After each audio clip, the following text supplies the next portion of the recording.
The Eric Kendricks Show is now brought to you by Keurig and Dr. Pepper, and a good afternoon to you, sir. How the heck are you? What's up?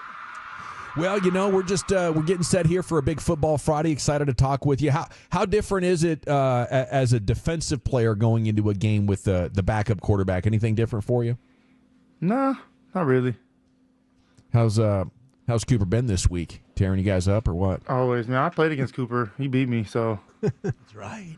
Yeah, sure did. Yeah, that was he had a good run a couple years back. Went 4-1. So internally here, with 3 in a row to the downside, is there any gut check time or any lack of confidence going on? I mean, it's got to be gut check time. I feel like we need that win, for sure. I mean, it's obvious, but yeah, starts this week. You got to let it go, kind of, and you got to get back on it. Get back on the horse.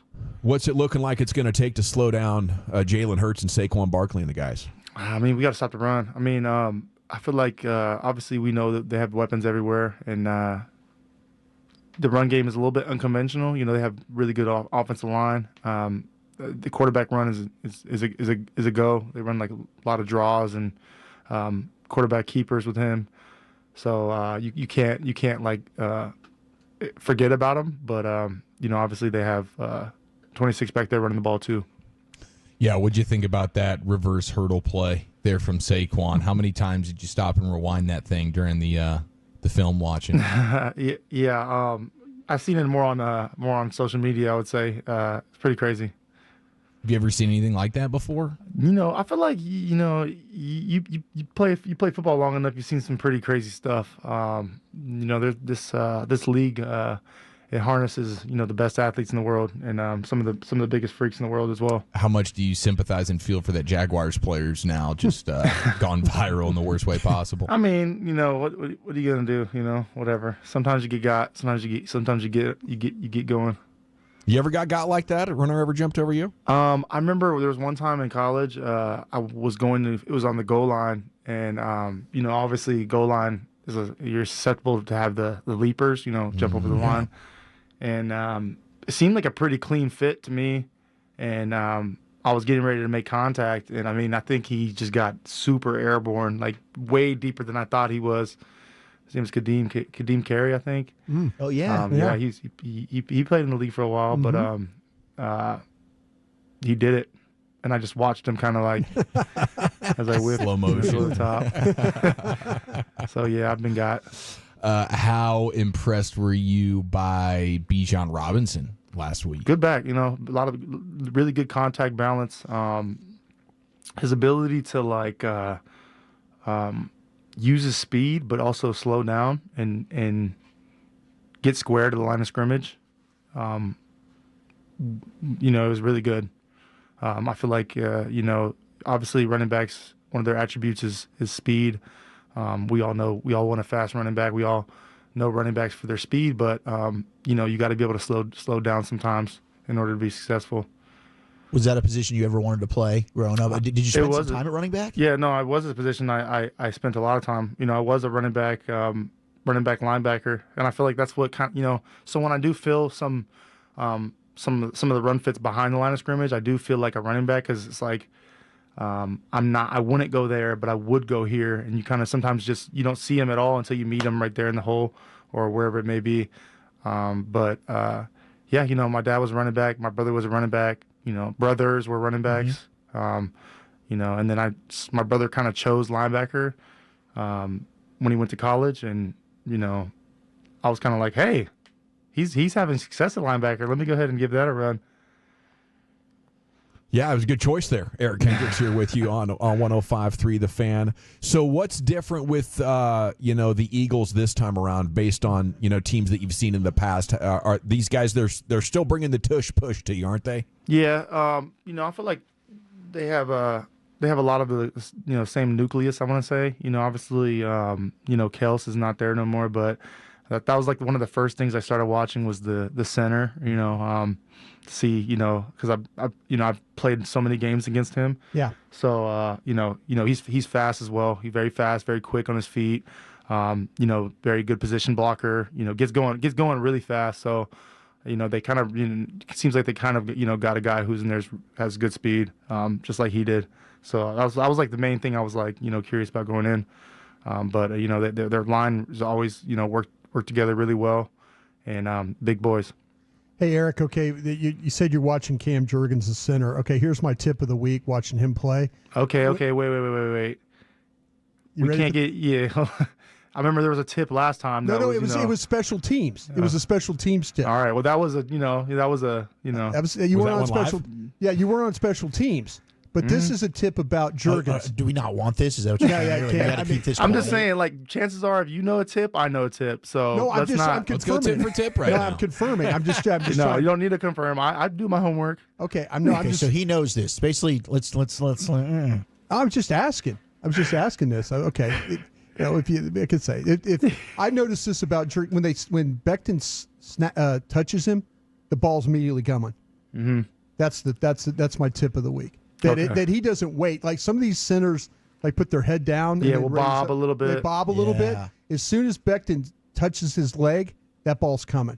That's just watching him, because I was trying to think of like, okay, how do you get off on the football here? Because I was trying to talk to one of my listeners here about, okay, how do you what do you look for? When you're in these games, do you kind of pick up things of how to get off the ball, especially when you're playing at your home stadium, that maybe get a little bit advantage on these guys. That was my tip for not for tip for you, but for my listeners, is what it was. Eric, laid out on me there, didn't you? Hey, I don't know if that's true or not. Okay, when you've been watching film in the past, is there a player, and they don't have to be in the league anymore, it can be a team that you're not even playing, but that's given you like the biggest tell, like, holy moly, this one saved me here. I was able to make a big time play because of said this during film work. Yeah, I mean, just that's happened, countless times, honestly. Little things where you're like, just a light switch. You're like, oh wow, all the time. To a fault too, exactly. Because like you need to still play things true. If and you want to take a risk, you better be right. Essentially. Yeah. But I remember there was a game in college where I studied, and thought I knew everything about a team, and they came out and they ran this, and I thought I was for sure right. I ran to the other side of the, and they just ran a wrinkle off of it. Mm-hmm. And you can't. There's some things that you can feel as the game goes on, and those are the things I like to lean on. But if you're still trying to get your bearings, if you're not too sure, you got to play it true. Eric Kendricks, Cowboys linebacker, with us here on The Fan. Your team makes a trade for Jonathan Mingo, a new wide receiver. When that happens, is there an introduction? Have you even met him yet? How does that even work? He plays on the other side of the ball. At what point will you even introduce yourself to him? Yeah, I mean, obviously we're different sides of the ball, so I mean, I'll see him around for sure. But he gets introduced to the team.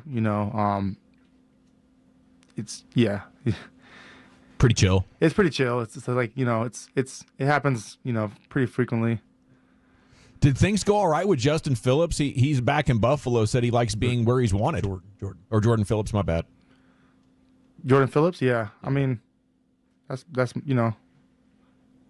my guy. I feel like he came in, had a good attitude, big vet in the league. So, I'm glad he's, where he wants to be, I guess. I saw you had a food question on your Instagram story the other night. Do we have somebody in your circle that is dipping cinnamon rolls into chili? Yeah, so my wife made chili the other night, and it's a good time of year. And I had my massage therapist came over, and I was like, "Hey, if you want some chili, you can grab a plate or a bowl." And she was like, "How about cinnamon rolls?" And I was like, "What? No, we have chili. Like, what do you mean cinnamon rolls? No, we have chili." And she's like, "No, have you ever had like cinnamon rolls with chili?" And I was like, "No, why would I ever do that?" And she was like, "Oh, it's a Midwest thing." I think she's from South Dakota. Oh. So I put it on my Instagram, and I mean, Wyoming, Nebraska, Iowa, South Dakota, North Dakota. These are like Minnesota. Like, these are some of the places that they eat, cinnamon rolls and chili. Like, it's a thing. They have it at school lunches have it. What? Like, yeah, crazy. Okay, No, this is that's what I fantastic, thought. 'cause Unbelievable, dude. I'll do a top 10 at 420 every day, and one of them was like weird food pairings. Like when you've got cheese, it'll go on apple pie in Green Bay or Wisconsin. Do you have like a weird food combo that maybe other people would think is disgusting, but you're like, no, dude, try it. It's actually delicious. I do mayo on my hot dogs, you know. Okay. So I mean, I don't know that I found out the other day that people think that's weird, but to me, it's like a burger. You know, you put mayo on a burger. But my wife is Canadian, and they dip their potato chips in ketchup, which I think is actually really good. It tastes like fries, Yeah, which I never fries, really yeah. like. I never really thought that was a thing, but they actually have like ketchup flavored potato chips. Well, I'd have to try that one out. But did you end up putting the cinnamon roll in the chili? I tried it today. I mean, it just wasn't. I guess you have to be like kind of raised on it. I don't know. Like, I've had French fries and like ice cream. You know, like dip it in the ice cream. I've had that. I've had like, you know, chicken and waffles. Yeah, like, it's a good combo. I get the sweet and savory thing, but the chili was just kind of throwing me off. What about pineapple on pizza? No, That's a no-go for you? it's no go. Not into that one. What about beans in the chili, Eric? This is another debate too that's It's come a up big from one. this. Yeah, it's a big one. Chili apparently does not have beans in it. It can have beans, but that's chili with beans. I don't know, but a chili does not have to have beans, or doesn't have beans. That's what I've heard today. Yeah, I don't know, So but it's I chili do like con beans. carne. I do like beans in my chili. So Damn, dude. I mean, But that's offensive here. Like, you come to Texas, and if you're having a chili cook-off or something, you got beans in the chili, they're gonna look at you funny. no beans. You know, it's a thing. Crazy. Figured that dude. out today. Well, best of luck to you on Sunday. Cowboys, Eagles, 325 at the stadium. Give him hell, Eric. We'll be pulling for you. Appreciate it. See ya.